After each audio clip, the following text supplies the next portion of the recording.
चलिए, तो पहला सवाल है। सबसे पहले मैंने साथियों यहाँ पर 10 सवाल लिए हैं पूरी हिंदी के, और इन 10 सवालों में से अगर बात करते हैं साथियों, आपको कुछ नहीं 7 से 8 क्वेश्चन बिल्कुल सही करने का टारगेट लेकर चलना है। चलिए, तो पहला सवाल है, कह रहे कि हिंदी भाषा में कुल व्यंजन कितने होते हैं। तो साथियों कुल व्यंजन कितने होते हैं? 33 व्यंजन होते हैं। आंसर आपका ऑप्शन नंबर बी के साथ है, तो बिल्कुल सही है। अगला सवाल देखिए, आपकी स्क्रीन पर है।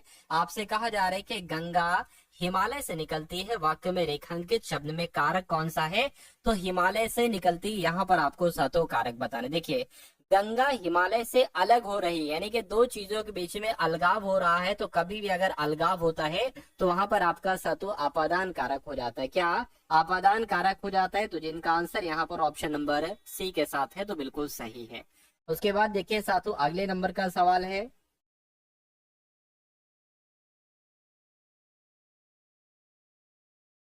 निम्नलिखित में से कौन सी निम्नलिखित में से कौन सी जातिवाचक संज्ञा? तो जातिवाचक संज्ञा के बारे में साथियों आप लोग यहाँ पर मुझे बताइए, कौन सी जातिवाचक संज्ञा आपको लग रही है। देखिए, शत्रुता की अगर बात करते हैं, यश की, मजदूर की, सेना की, साथियों आपका राइट आंसर क्या होगा?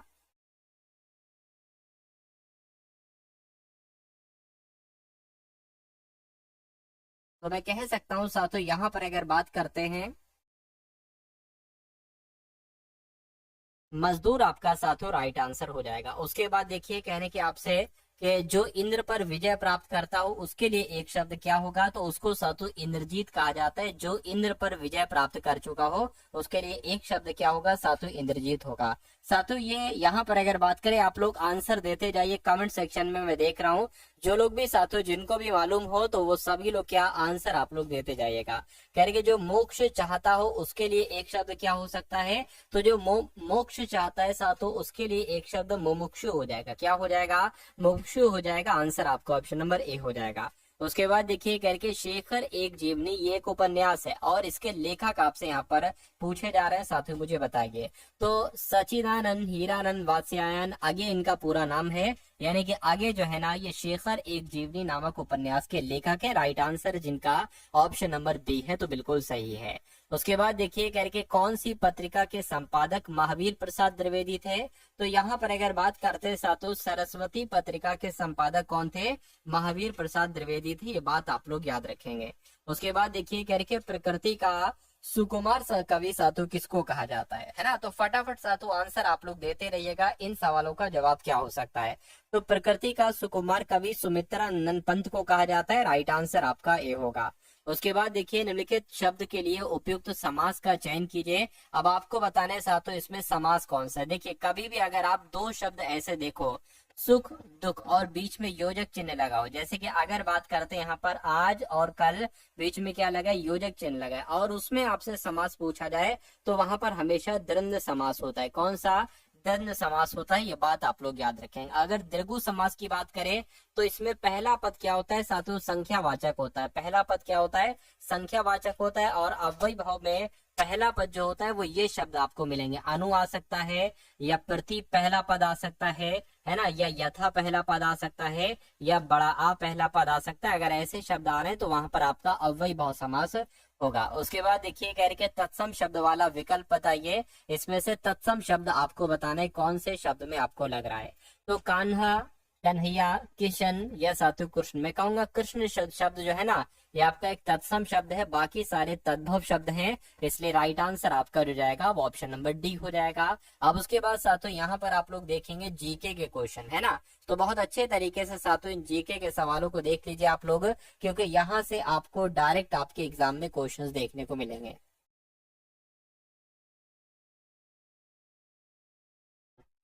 यानी कि भारत में आर्थिक सुधार का जनक किसे कहा जाता है? पंडित जवाहरलाल नेहरू को, इंदिरा गांधी को, मनमोहन सिंह को, या पीवी नरसिम्हा राव को? तो आपको ये याद रखना है कि मनमोहन सिंह को साथियों भारत में आर्थिक सुधार का जनक कहा जाता है। निम्नलिखित में से किसने सांप्रदायिक अधिनिर्णय, क्या साथियों, निम्नलिखित में से किसने सांप्रदायिक अधिनिर्णय घोषित किया था?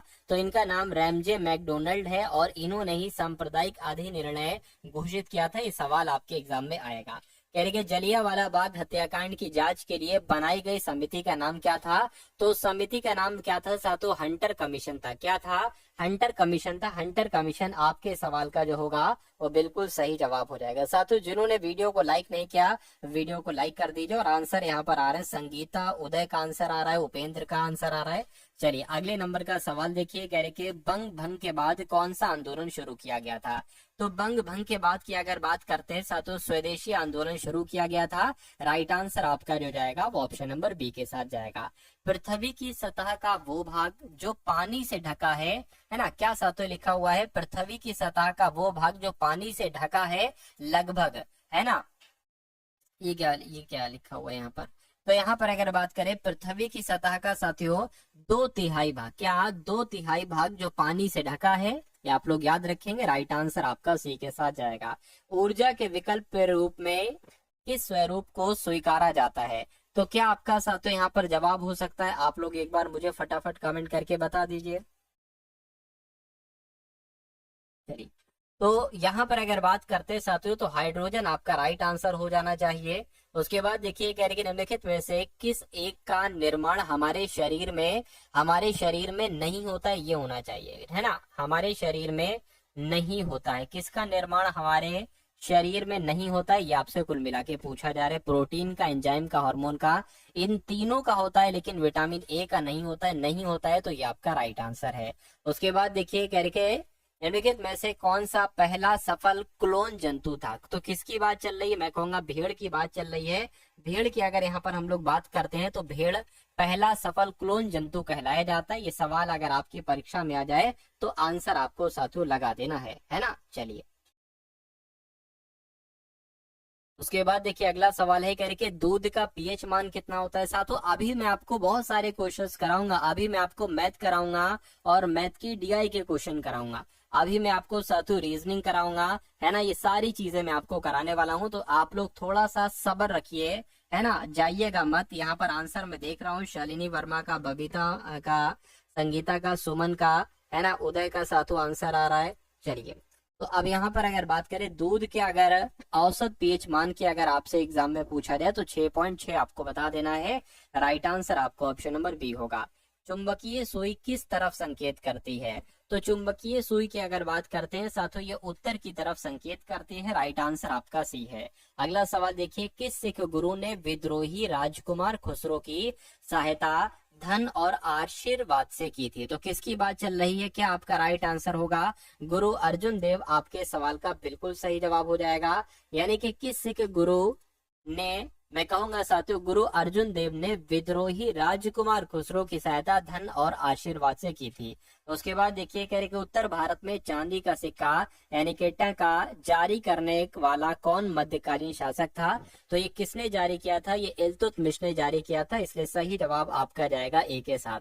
उसके बाद देखिए साथियों अगला सवाल है, कह रहे कि पर्णपत को किसने सौराष्ट्र का प्रांतपति बनाया था। तो किसने बनाया था साथियों, स्कंदगुप्त ने बनाया था। स्कंदगुप्त आपके सवाल का बिल्कुल सही जवाब हो जाएगा।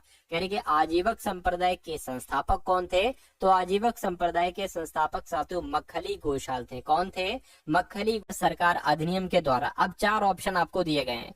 1919 के भारत सरकार अधिनियम की अगर बात करते हैं साथियों यहाँ पर हम लोग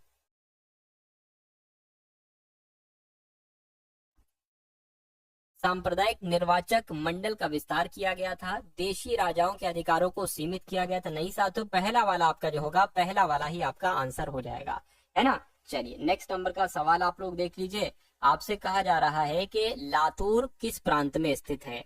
तो लातूर की अगर बात करते हैं साथियों ये महाराष्ट्र में स्थित है। कहाँ पर स्थित है, महाराष्ट्र में स्थित है। साथियों आंसर आपके आते रहना चाहिए, यानी कि आंसर आपके रुकना नहीं चाहिए बस।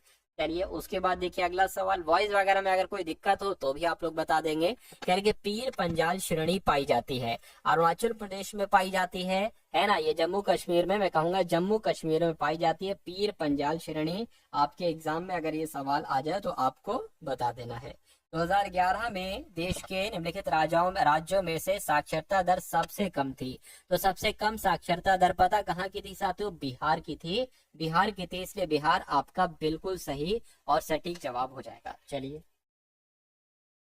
उसके बाद देखिए अगला सवाल है, कह रहे कि निम्नलिखित में से किस उत्पाद को हरित स्वर्ण यानी कि ग्रीन गोल्ड कहा जाता है।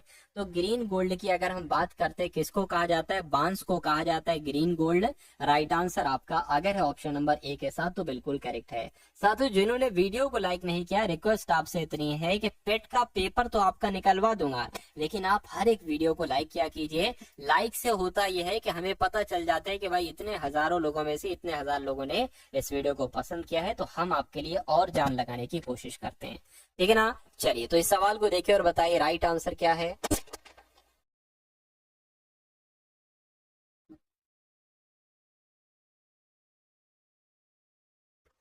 आपसे कहा जा रहा है कि बैंकों के नकद कोष अनुपात में कमी का प्रभाव होता है। तो साथियों कमी का प्रभाव होता है बैंकों की आय में वृद्धि से,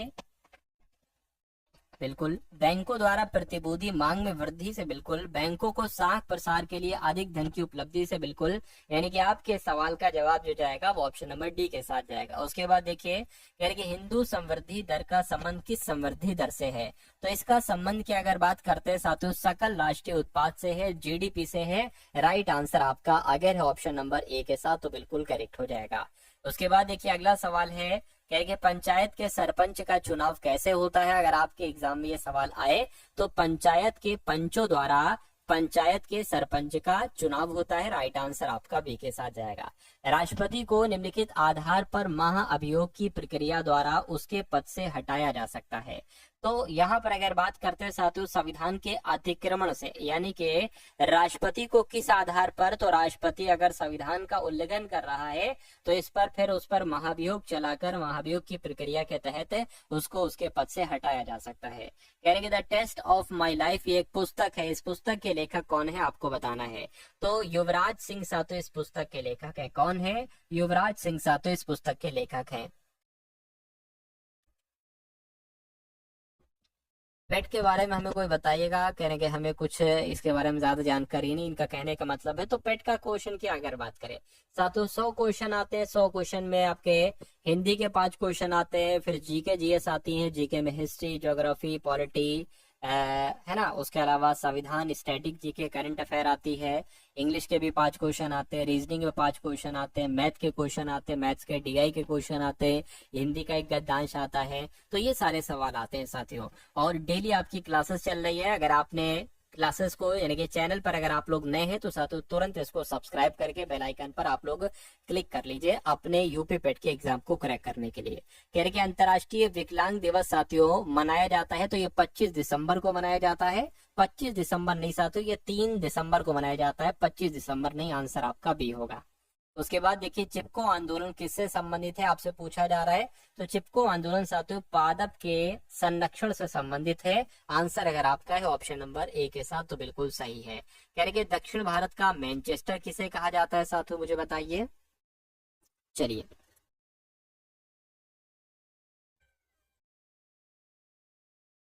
फटाफट साथियों राइट आंसर आपका होगा ना, क्या चाहिए बताइए।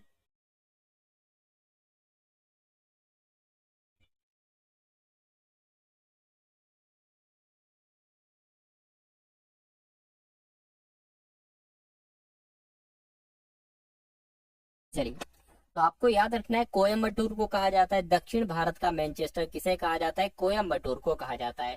दुनिया का सबसे छोटा देश की अगर बात करें कौन सा है साथियों, तो नेपाल, वेटिकन सिटी, मालदीव या श्रीलंका। मैं कहूंगा साथियों वेटिकन सिटी की अगर बात करें दुनिया का सबसे छोटा देश है। अगला देखिए साथियों हाल ही में किस राज्य में थायो मानवर थितम योजना शुरू की गई। तो ये कहाँ पर शुरू की गई, अगर आपके एग्जाम में साथियों आ जाए तो आपको बताना है साथियों तमिलनाडु में शुरू की गई। तमिलनाडु आपका राइट आंसर हो जाएगा। तो अब आपके साथियों यहाँ पर कुछ क्वेश्चंस आप लोग देख लीजिए करंट अफेयर के भी, क्योंकि करंट अफेयर के आपके क्वेश्चन आएंगे। कितने नंबर आने चाहिए ऐसा इसमें कुछ है नहीं, कितने नंबर आना चाहिए। आपको एक स्कोर कार्ड दिया जाएगा, इसका जो रिजल्ट होगा ना स्कोर कार्ड आपका आएगा। अच्छे से अच्छे ज्यादा से ज्यादा नंबर आप लोग लाने की कोशिश कीजिएगा, वही आपके लिए बेहतर होगा। भारत का इलेक्ट्रॉनिक निर्यात चालू वित्त वर्ष की पहली तिमाही में कितने प्रतिशत बढ़ा, ये करंट अफेयर का मोस्ट इंपोर्टेंट क्वेश्चन है साथियों। तो 47% बढ़ा। राइट आंसर आपका सी है। अगला देखिए हाल ही में 17 अगस्त को किस देश का स्वतंत्रता दिवस मनाया गया? तो मैं कहूंगा साथियों इंडोनेशिया आपका राइट आंसर हो जाएगा। 17 अगस्त को किस देश का स्वतंत्रता दिवस मनाया गया? तो इंडोनेशिया आपका आंसर हो जाएगा। जुलाई माह यानी कि 2025 की बात चल रही है। 2025 के जुलाई माह में भारत से अमेरिका को निर्यात कितने प्रतिशत बढ़ा है? तो पता साथियों कितने प्रतिशत बढ़ा है? 20% बढ़ा है। 20% आपका बिल्कुल सही जवाब हो जाएगा। इस सवाल को देखिए और साथियों बताइए राइट आंसर क्या होगा।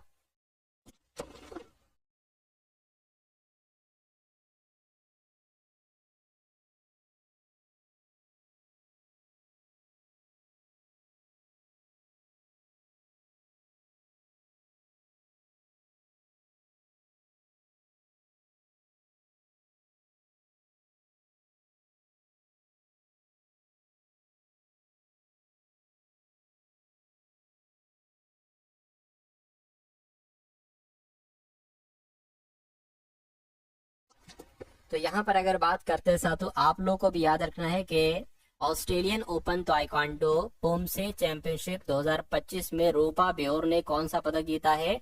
तो इन्होंने साथियों कांस्य पदक जीता है। राइट आंसर आपका ऑप्शन नंबर बी होगा। अगला देखिए यानी कि HAW के क्या साथियों HAW के हॉक सिस्टम लागू करने वाला तीसरा राज्य कौन सा बन गया है? तो तमिलनाडु बन गया है। तमिलनाडु आपका राइट आंसर है। किसने मलेशिया इंटरनेशनल चैलेंज 2025 में महिला एकल का खिताब जीता है? तो किसने जीता है साथियों? देविका सिहाग ने जीता है। देविका सिहाग आपका आंसर हो जाएगा। उसके बाद देखिए यानी कि किसने मलेशिया इंटरनेशनल चैलेंज 2025 में महिला एकल का खिताब जीता है? तो अभी साथियों मैंने आपको बताया है ना, देविका सिहाग आपका आंसर होगा। उसके बाद देखिए किस देश के विदेश मंत्री वांग ई भारत की यात्रा पर आए हैं? तो मैं कहूंगा साथियों यहाँ पर आपका जवाब चीन हो जाएगा। चीन देश के विदेश मंत्री वांग ई भारत की यात्रा पर आए हैं। अगला देखिए कहाँ 2 दिवसीय जीवन रक्षक सम्मेलन हुआ है? तो मैं कह सकता हूँ साथियों कहाँ पर हुआ है? लद्दाख में हुआ है। यानी कि 2 दिवसीय जीवन रक्षक सम्मेलन लद्दाख में हुआ है। इस राज्य के राज्यपाल को उपराष्ट्रपति पद के लिए उम्मीदवार घोषित किया गया है? तो क्या आपका राइट आंसर होगा? फटाफट बताइए। तो मैं कहूंगा महाराष्ट्र आपका जवाब हो जाएगा। महाराष्ट्र राज्य के राज्यपाल को उपराष्ट्रपति पद के लिए उम्मीदवार घोषित किया गया है। भारत का विदेशी मुद्रा भंडार बढ़कर कितने अरब डॉलर हो गया है? अगर आपके एग्जाम में ये सवाल आ जाए तो साथियों 693 पॉइंट है ना, 693.62 विदेशी मुद्रा भंडार बढ़कर इतने अरब डॉलर हो गया है। कितने? 693.62 अरब डॉलर हो चुका है। उसके बाद देखिए अगला सवाल और बताइए साथियों इस सवाल का जवाब आपका क्या हो सकता है? चलिए तो कहा जा रहा है कि हाल ही में किसने साइपन इंटरनेशनल बैडमिंटन प्रतियोगिता का महिला सिंगल्स का खिताब जीता है? तो तान्या हेमंत इनका नाम है और तान्या हेमंत ने ही साइपन इंटरनेशनल बैडमिंटन प्रतियोगिता का महिला सिंगल्स का खिताब जीता है। यानी कि सैमसंग ने भारत में कहा लैपटॉप बनाना शुरू किया है? तो आपका जवाब यहाँ पर जो जाएगा वो ग्रेटर नोएडा हो जाएगा। यानी कि सैमसंग ने भारत में ग्रेटर नोएडा में लैपटॉप बनाना शुरू किया है। आंसर आपका सी होगा। अगले नंबर का सवाल आप लोग देखिए साथियों और बताइए आपका जवाब यहाँ पर क्या हो सकता है। चलिए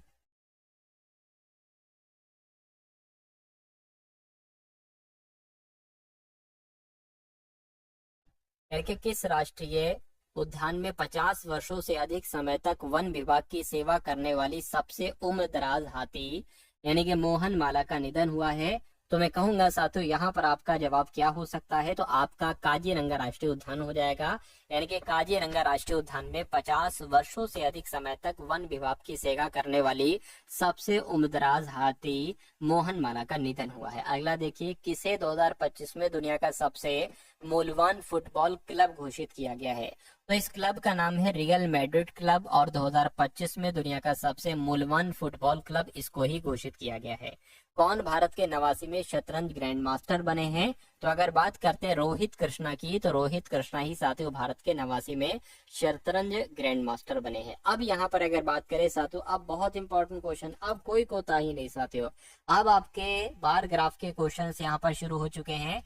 जो क्वेश्चंस आपके लगभग 20 सवाल साथियों पूछे जाएंगे, है ना। चलिए तो पहले ग्राफ देख लीजिए, उसके बाद ये कुछ क्वेश्चन है साथियों इनको भी मैं आपको बताऊंगा। सबसे पहले इसको मैं आपको समझा देता हूँ कि दिया गया बार ग्राफ एक कंपनी की आय को दर्शाता है। बार ग्राफ का अध्ययन कीजिए और प्रश्नों के उत्तर दीजिए। यानी कि कंपनी की किसको दर्शाता है, इनकम को। जैसे कि जनवरी की अगर बात करें, ये जनवरी, फरवरी, मार्च, अप्रैल, मई, ये कंपनी ने कितना किया है इनकम, है ना, ये साथियों 7 लाख का किया है। 6 और 8 के बीच 7 ही तो आएगा। फरवरी में कंपनी ने कितना इनकम किया है, 4 लाख का किया, ऐसे किया है। तो पहला सवाल आपकी स्क्रीन पर है, करके किस अंतराल में निरंतर आय में निरंतर बढ़ोतरी हुई है, ये आपसे पूछा जा रहा है। मतलब आय में निरंतर बढ़ोतरी जो हुई है वो यहाँ पर अगर बात करते हैं साथों, कहाँ से कब तक हुई है, देखिए मार्च से जो बढ़ोतरी हुई है, मार्च से जो, या क्योंकि यहाँ पर घटा है मामला ना, तो यहाँ से जो बढ़ोतरी हुई है साथियों वो बढ़ोतरी होती गई, यानी कि मार्च से मई तक जो बढ़ोतरी हुई है वो बढ़ोतरी होती गई। और ऐसा कहाँ पर लिखा हुआ है, मार्च से मई तक है, ऑप्शन नंबर ए में लिखा हुआ है। तो जिनका आंसर ऑप्शन नंबर ए है तो बिल्कुल सही है। किस माह में आय का पूर्व माह की आय से अनुपात अधिकतम है, बहुत ध्यान से देखिएगा साथियों इस सवाल को। यानी कि किस माह में आय का पूर्व माह की आय से, है ना, पूर्व माह की आय से अनुपात अधिकतम है, ये आपसे कुल मिला के पूछा जा रहा है, मुझे बताइए। यानी कि सबसे ज्यादा उछाल जो मारा है वो क्या यहाँ पर मारा है, नहीं, यहाँ पर मारा नहीं, यहाँ पर सबसे ज्यादा उछाल मारा गया है। यानी कि मार्च महीने में साथियों क्या हुआ है, एक तरीके से बात करें, पूर्व माह की आय से अनुपात जो हुआ है सबसे ज्यादा हुआ है, अधिकतम हुआ है मार्च महीने में। तो क्या यहाँ पर मार्च लिखा हुआ है, बिल्कुल लिखा हुआ है, मार्च आपका ऑप्शन नंबर बी में लिखा हुआ है। तो जिनका आंसर ऑप्शन नंबर बी है तो बिल्कुल सही है। अब उसके बाद देखिए, मई की आय फरवरी की आय की कितनी गुना है। मई की आय जो है ना फरवरी की आय की, चलिए इसको भी देख लेते हैं हम लोग यहाँ पर। तो देख लीजिए साथियों, यहाँ पर मई की आय फरवरी की आय से कितने गुना है। मई की आय कितनी है भैया, मई की आय और फरवरी की आय, मई की आय तो ये कितना है साथियों, 13 है ना, 13 है। और फरवरी की आय कितना है साथियों, 4 है। फरवरी की अगर बात करते कितनी है, 4 है। तो कितने गुना है साथियों, ये आपसे कुल मिला के पूछा जा रहा है। कितने गुना है साथियों, देख लीजिए, 4 से अगर कट करेंगे तो आपका 4 तिया 12 हो जाएगा, एक जाएगा, पॉइंट बचेगा, ये आ गया 4 दूना 8 लगभग हो जाएगा, है ना। कितने गुना है, अच्छा एक सेकेंड, तो ये लगभग कितने गुना साथियों आपको लग रही है, ये 13 ही है, 12 13 14, ये यहाँ पर तो 13 ही आएगा।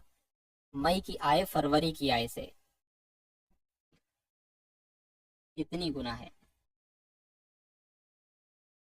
अच्छा ठीक है।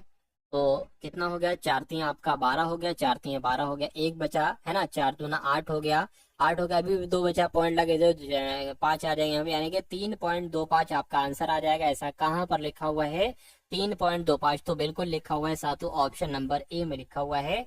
तो जिनका आंसर यहाँ पर है ऑप्शन नंबर ए के साथ, तो मैं कहूंगा आंसर आपका बिल्कुल सही हो जाएगा। अगले नंबर का सवाल देखिए, कंपनी की औसत मासिक आय लाखों में कितने, लाख रुपए में कितनी होगी। यानी कि औसत मासिक आय आपसे यहाँ पर पूछी जा रही, तो सबको जोड़ना है ना, सबको जोड़ना है साथियों। सबसे पहले यहाँ पर हम लोग इसको जोड़ लेते हैं, क्या यहाँ पर कैसे यहाँ पर आएगा, देखिए जरा। अगर यहाँ पर हम लोग बात करते हैं साथियों, देखिए सबसे पहले अगर इसकी बात करते हैं तो कितनी है, एक तरीके से ये तो 7 हो जाएगी, ठीक 7 हो गया, और ये कितनी हो जाएगी, 4 हो जाएगी, है ना। और ये कितनी हो जाएगी, 9 हो जाएगी, 9 यहाँ पर हो गया, ये कितनी हो जाएगी, 11 हो जाएगी, ठीक है 11 हो गया, और ये कितनी हो जाएगी साथियों, 13 हो जाएगी। इसको जरा जोड़िए आप, ये तो 20 हो गया, 20 30 33 हो गया, 33 और 7 40, और ये 44 हो गया। कितना हो गया साथियों, यहाँ पर अगर बात करें 44 हो गया, 44 लाख एक तरीके से हो गया। अब इसको भाग करो, 1 2 3 4 5, 5 से इसको भाग कर लीजिए, है ना, 5 एकम 5, 5 अट्ठे आपका 40 हो जाएगा, 4 बचेगा, पॉइंट लगेगा, 0 बचेगा, 5 अट्ठे 40, यानी कि 8.8 इसका अनुपात आ जाएगा। 8.8 कहाँ पर लिखा हुआ है, देखिए जरा, 8.8 तो सातों आपका ऑप्शन नंबर सी में लिखा हुआ है। तो जिनका आंसर ऑप्शन नंबर सी है तो बिल्कुल करेक्ट है। सर इसका काफी सवाल करा दो, मतलब कई सारे सवाल करा दो, ठीक है बिल्कुल मैं करा दूंगा। इसके अगली क्लास जो होंगी वो, अभी तो मैं 5 सवाल लेकर आया हूँ, लेकिन अगली क्लास में सातों आपको कई सारे क्वेश्चंस यहाँ पर देखने को मिल जाएंगे। चलिए,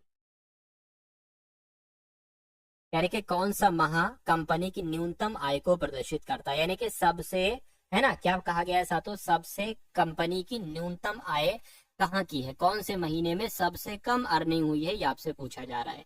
तो मैं कहूंगा जनवरी फरवरी मार्च अप्रैल, यहाँ पर जो फरवरी की आय है वो सबसे कम है, इनकम फरवरी की सबसे कम है। और ऐसा कहाँ पर लिखा हुआ है? ऐसा आपका ऑप्शन नंबर बी में लिखा हुआ है। तो जिनका आंसर ऑप्शन नंबर बी के साथ है, तो मैं कहूंगा आंसर आपका बिल्कुल करेक्ट हो जाएगा भाई, बहुत बढ़िया, वेरी गुड क्लास। अब उसके बाद देख लीजिए साथियों, यहाँ पर बात करते हैं यहाँ पर साथियों रीजनिंग की।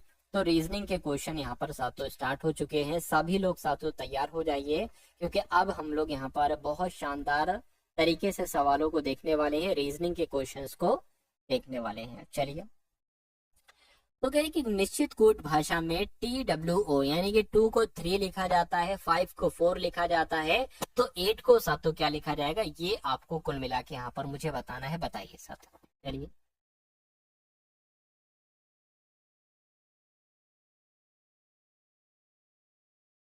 चलिए साथियों, इसमें सातों क्या है? इसमें कुछ भी नहीं है, कोई दिक्कत आपको लेने की जरूरत नहीं है। यानी कि देखिए यहाँ पर 3 लेटर थे, 1 2 3, तो 3 लेटर हो गए, 1 2 3 4, 4 लेटर थे, 4 हो गए, 1 2 3 4 5 लेटर हैं, तो यहाँ पर 5 हो जाएंगे सातों। सिंपल सा यहाँ पर आपका फंडा लगा हुआ है, आंसर जिनका सी है तो बिल्कुल सही है। उसके बाद देखिए कह रहे कि उस विकल्प का चयन कीजिए जिसका तीसरी संख्या से वही संबंध है जो दूसरी संख्या का पहली संख्या से है। जैसे कि साथियों यहाँ पर 15 से क्या बनाया गया, बहुत ध्यान से देखिएगा, है ना। एक तरीके से अगर बात करते हैं यहाँ पर, जैसे यहाँ पर साथियों 15 का, है ना, 15 का संबंध 231 से बनाया गया है, वैसे ही आपको बताना है साथियों 16 का संबंध यहाँ पर किससे होगा, 16 से कौन सा नंबर आ सकता है। तो देखिए साथियों, अगर बात करते हैं 15 का, अगर हम क्या करें, स्क्वायर करें, यानी कि 15 का स्क्वायर करते हैं तो 225 आता है। अगर हम इसमें 6 जोड़ देते हैं तो साथियों हमें 231 मिल जाएगा। उसी प्रकार 16 का स्क्वायर जो होता है साथियों, मेरे ख्याल से 256 होता है। 16 का स्क्वायर कितना होता है साथियों? 256 होता है ना, 256 होता है। तो 256 में अगर हम 6 प्लस करते हैं, है ना, तो कितना हो जाएगा साथियों? एक तरीके से बात करिए, 262 हो जाएगा। 262 क्या कहीं ऑप्शन में है? बिल्कुल है, डी में है।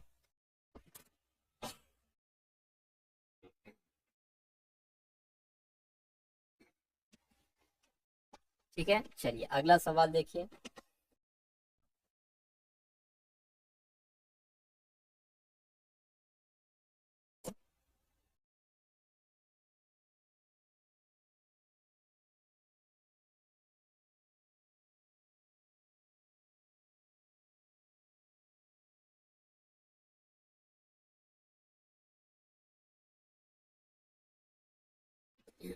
कथन और निष्कर्ष वाला सवाल है यहाँ पर। अगर बात करते हैं साथियों, यहाँ पर कथन आपके सामने 2 है और निष्कर्ष की बात करें, निष्कर्ष भी 2 है। तो देखिए कह रहे कि सभी फूल ट्यूलिप हैं, तो मान लेते हैं साथियों ये क्या हो गए, ये आपके फूल हो गए, और सभी फूल ट्यूलिप हैं, तो ये सभी फूल क्या हो गए साथियों? ट्यूलिप हो गए सभी फूल। कह रहे कि कोई ट्यूलिप सफेद नहीं है, कोई ट्यूलिप की अगर बात करें क्या नहीं है साथियों? कोई ट्यूलिप की अगर बात करें तो सफेद नहीं है। चलिए कोई दिक्कत नहीं। अब निष्कर्ष को पढ़िए और बताइए कौन सा सही है कौन सा गलत है। सभी ट्यूलिप फूल हैं भैया, सभी ट्यूलिप फूल नहीं है, सभी फूल ट्यूलिप है, तो ये गलत हो जाएगा। कुछ ट्यूलिप सफेद है, नहीं, कोई ट्यूलिप सफेद नहीं बताया गया यहाँ पर, तो कुछ ट्यूलिप सफेद कैसे हो जाएंगे, ये भी गलत हो जाएगा। यानी कि ना तो निष्कर्ष 1 और ना निष्कर्ष 2 अनुसरण करता है, ऐसा कहाँ लिखा हुआ है? ऐसा आपका ऑप्शन नंबर डी में लिखा हुआ है। अगले नंबर का सवाल देखिए, नंबर सीरीज का सवाल है। कह रहे कि 37 है सबसे पहले, उसके बाद 41 है, उसके बाद 50 है, उसके बाद 66 है। तो अगला नंबर आपको बताना है साथियों यहाँ पर क्या आ सकता है, फटाफट बताइए। चलिए, देखिए यहाँ पर अगर बात करते हैं कितना बढ़ाया गया है, 4 बढ़ाया गया है। यहाँ पर अगर बात करें 9 बढ़ाया गया, और यहाँ पर कितना बढ़ाया गया है साथियों? बताइए जरा यहाँ पर साथियों, 16 बढ़ाया गया। यहाँ पर कितना? देखिए ये तो 2 का स्क्वायर है, 3 का स्क्वायर, 4 का स्क्वायर है, 5 का स्क्वायर आ जाएगा, 25 आ जाएगा। तो 66 25 कितना होता है साथियों? 11, और साथियों 7 8 9 91 होता है। 91 के ऑप्शन में है बिल्कुल साथियों, ऑप्शन नंबर ए वाले में है। तो जिनका आंसर ऑप्शन नंबर ए के साथ है, तो मैं कहूंगा आंसर आपका बिल्कुल सही है। उसके बाद देखिए अगला सवाल आपकी स्क्रीन पर है।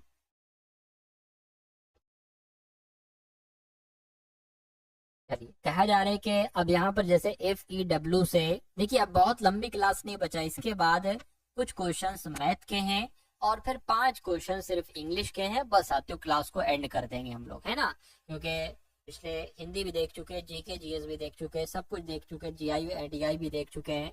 तो इन सवालों को आप लोग देखिए जरा। कह रहे हैं कि अच्छा यहाँ पर इसको समझते हैं साथियों। एफ ई डब्ल्यू से क्या बनाया गया है, जी वाई एच बनाया गया। अब देखिए ये पता साथियों कैसे बनाया गया है। यहाँ पर अगर बात करें साथियों, देखिए जी से एफ की अगर बात करें तो यहाँ पर 1 बढ़ाया गया, ई से वाई में तो भाई बहुत बढ़ा दिया गया, डब्ल्यू से एच में बहुत बढ़ा दिया गया। एक काम आप ये करिए, एफ से अगर एच करते हो तो 2 प्लस आप करते हो, ई से अगर जी करते हो तब भी 2 प्लस करते हो, डब्ल्यू से वाई करते हो तब भी 2 प्लस करते हो, यानी कि यहाँ पर भी 2 प्लस करना है। देखिए 1 2 3, 2 प्लस करोगे तो कितना आ जाएगा, ए आ जाएगा, अरे भाई जेड और फिर ए, है ना। उसी प्रकार साथियों यू से 2 प्लस करोगे कितना आ जाएगा, डब्ल्यू आ जाएगा, डब्ल्यू आ गया, और फिर यहाँ पर ओ से 2 प्लस करोगे क्यू आ जाएगी, यानी कि क्यू डब्ल्यू ए कहाँ पर लिखा हुआ है, क्यू डब्ल्यू ए आपका ऑप्शन नंबर सी में लिखा हुआ है। तो सी जिनका आंसर है, मैं कहूंगा आंसर आपका बिल्कुल सही है। साथियों आप मुझसे पहले कोशिश कीजिए आंसर देने की, है ना, तभी तो साथियों अच्छी बात हो पाएगी। चलिए अब मैथ के क्वेश्चंस देख लेते हैं हम लोग कुछ। यानी कि यदि किसी संख्या के 3/4 का, क्या साथियों, यदि किसी संख्या का 80%, यहाँ पर साथियों कितना है साथियों, यहाँ पर अगर बात करें 3/4 है, यानी कि यदि किसी संख्या का 3/4 जो है ना, 3/4 का, एक सेकंड रुकिए मैं थोड़ा सा सही कर देता हूं। यदि किसी संख्या का 3/4 का 80% 63 है तो वो संख्या क्या है। तो कोई दिक्कत नहीं, इसको हम सॉल्व कर लेंगे। यदि किसी संख्या का, मान लीजिए वो संख्या x मान ली, तो इस संख्या का 3/4 का 80% यानी कि 80/100, ये जो है ये 63 है। तो साथियों वो संख्या बताइए। तो इसको अगर कट करोगे 20 चौक और 20 पंजे हो जाएगा, इस 4 से आपका ये 4 कैंसिल हो जाएगा, x बराबर आपका 63 गुणा 5/3 आ जाएगा। 3 से कट करोगे 21 आ जाएगा, 21 पंजे आपका कितना हो जाएगा साथियों, 5 एकम 5, 5 दूना 10, यानी कि x बराबर 105 आ जाएगा। 105 कहाँ पर लिखा हुआ है, 105 आपको ऑप्शन नंबर बी में लिखा हुआ है। उसके बाद देखिए अगला सवाल, उसके बाद देखिए अगले नंबर का सवाल साथियों आपके स्क्रीन पर है। देखिए सवाल को और बताइए आपका जवाब यहाँ पर क्या हो सकता है। आपसे कहा जा रहा है कि कंपनी में पुरुष हैं और महिलाएं हैं, है ना। पुरुष और महिलाओं की संख्या का अनुपात 5:4 है। यदि पुरुषों और महिलाओं की संख्या में 16% की और 15% की वृद्धि होती है तो पुरुषों और महिलाओं का नया अनुपात क्या होगा। ये क्वेश्चन बहुत शानदार है और आपके एग्जाम में आएगा। देखिए पुरुष की अगर बात करते हैं, यानी कि मेल की अगर बात करें और फीमेल की बात करें, इनका अनुपात 5:4 है। अब एक काम करिए, 5:4 छोटा, इसको 50 बना लीजिए, इसको 40 बना लीजिए, यानी कि अगर पुरुष 50 है तो महिलाएं 40 होंगी। यानी कि पुरुषों की संख्या में 16% की वृद्धि होती है और महिलाओं की संख्या में 15% की वृद्धि होती है। तो एक काम करिए साथियों, क्या, यानी कि पुरुषों की संख्या में 16% की वृद्धि होती है तो इसका 116% निकाल लीजिए, और महिलाओं की संख्या जो कि 40 है, इसमें 15% की वृद्धि होती है तो इसका 115% निकाल लीजिए, और फिर दोनों का अनुपात आप निकाल दीजिएगा, ठीक है ना। चलिए तो 50 से कम 50, 50 दूना 100, 2 से अगर कट करेंगे साथियों इसको तो 2 पंजे 10, 2 अट्ठे 16, 58 आ गया। ये पुरुष का, पहले 50 पुरुष थे, जब इसमें वृद्धि की गई 16 की तो 50 से 58 हो गए पुरुष। अब इसको देखिए कट कीजिए, इससे ये कट करेंगे और 2 दूना 4 हो जाएगा, 2 पंजे 10 हो जाएगा, इसको कट करेंगे 5 दूना 10 हो जाएगा, 5 तिया 15 हो जाएगा, 23 दूना कितना हो जाएगा, 46 हो जाएगा। यानी कि पहले पुरुष 40 थे, अब 46 हो गए। तो इनका अनुपात आपको सातों निकालना है। 2 से कट कर लीजिए, 2 दूना 4, 2 नीम 18, 2 दूना 4, 2 तिया 6, यानी कि 29:23 सातों निकलेगा। ऐसा कहाँ पर है, ऐसा ऑप्शन नंबर बी में है। उसके बाद देखिए साथियों अगले नंबर का सवाल आपकी स्क्रीन पर है। सवाल को देखिए और फटाफट आप लोग बताइए इस सवाल का जवाब आपका क्या हो सकता है। आपसे कहा जा रहा है कि अमन अपनी आय का 74% खर्च करता है ना। अमन अपनी आय का 74% खर्च करता है, उसका वह 30% बढ़ जाए और बचत 25% बढ़ जाए तो उसकी मांग में कितने प्रतिशत की वृद्धि होगी। देखिए 3 चीजें होती हैं साथियों, एक तो आपके यहाँ पर आय होती है ना। आय बराबर क्या होता है साथियों, जो आपने खर्च किया है, जो आपने व्यय किया है, और एक तरीके से बात करें जो आपने बचत किया, इन दोनों का योग ही तो साथियों आय कहलाया जाता है। ये बात क्लियर है? बिल्कुल क्लियर है। तो अगर मान लीजिए साथियों अमन की आय 100 मान लेते, कितनी है साथियों? अमन की आय 100 है। तो अमन अपनी आय का 74% खर्च करता है, ठीक है, 74% खर्च करता है, और उसकी आय अगर 100 है तो जाहिर सी बात है वो कितना बचाएगा? वो 26 ही तो बचाएगा, है ना, 26 ही तो बचाएगा, क्योंकि 74 प्लस 26 है 100 होते हैं। अब कहा जा रहा है कि यह उसके व्यय में यानी कि उसके खर्च में 30% की वृद्धि की जाती है। तो 74 में जब 30% की वृद्धि करोगे तो मैंने निकालोगे ना, जब जब साथ तो ऐसे कैलकुलेट करोगे, 30% की वृद्धि करोगे तो ये कितना एक्स्ट्रा हो जाएगा? या 130% करोगे तो कुल मिला के 74 से बढ़कर 96.2 आ जाएगा, 96.2 आ जाएगा, है ना। उसके बाद कहने के बचत में 25% की वृद्धि की जाती है। 26 में जब 25% की वृद्धि करोगे तो कितना निकल कर आएगा? 32.5 निकल कर आएगा। अब आय आपको ऑटोमेटिक पता चल जाएगी। आय कैसे? इन दोनों का योगफल होगा, 5 और 2 7 हो जाएगा, 6 और 2 8 हो जाएगा, 9 और 3 12 हो जाएगा, यानी कि आय उसकी आय 100 थी, 128.7 हो गई है। तो कितनी उसकी आय में वृद्धि हुई है? साफ साफ नजर आ रहा है, 28.7% की वृद्धि हुई है। ऐसा कहां पर लिखा हुआ है? ऐसा आपका ऑप्शन नंबर ए में लिखा हुआ है ना। तो जिनका आंसर ऑप्शन नंबर ए के साथ है, मैं कहूंगा आंसर आपका बिल्कुल सही है। अगला सवाल देख लीजिए साथियों आप लोग। अब कुछ नहीं है साथियों, अब यहाँ पर 5 सवाल आपके बाकी हैं सिर्फ इंग्लिश के। इन सवालों को देखिए, एंड करते हैं क्लास को करके। Select the most appropriate meaning of the given idiom to break loose. To break loose की अगर बात करें तो ब्रेक लूज का मतलब पता क्या होता है साथियों? बच निकलना। क्या इसका मतलब क्या होता है साथियों? बच निकलना इसका मतलब होता है। तो इंग्लिश में इसको कहेंगे टू स्कैप। स्कैप मतलब भी होता है बच निकलना। अगला सवाल देखिए आपके स्क्रीन पर है।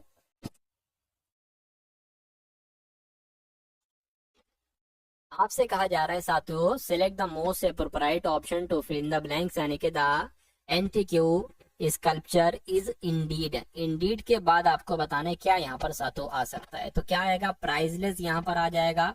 प्राइजलेस आपका साथियों राइट आंसर हो जाएगा। उसके बाद देखिए कह रहे select the most appropriate antonym of the given word, यानी कि आपको बताना है क्रिस्प का एंटोनिम क्या हो सकता है। क्रिस्प का मतलब पता क्या होता है? कुरकुरा, है ना, कुरकुरा इसका मतलब होता है। तो इसका उल्टा क्या हो सकता है? इसका उल्टा साथों आप लोग बताने क्या हो सकता है? टेंडर हो जाएगा, क्योंकि टेंडर का मतलब क्या होता है साथों? कोमल होता है।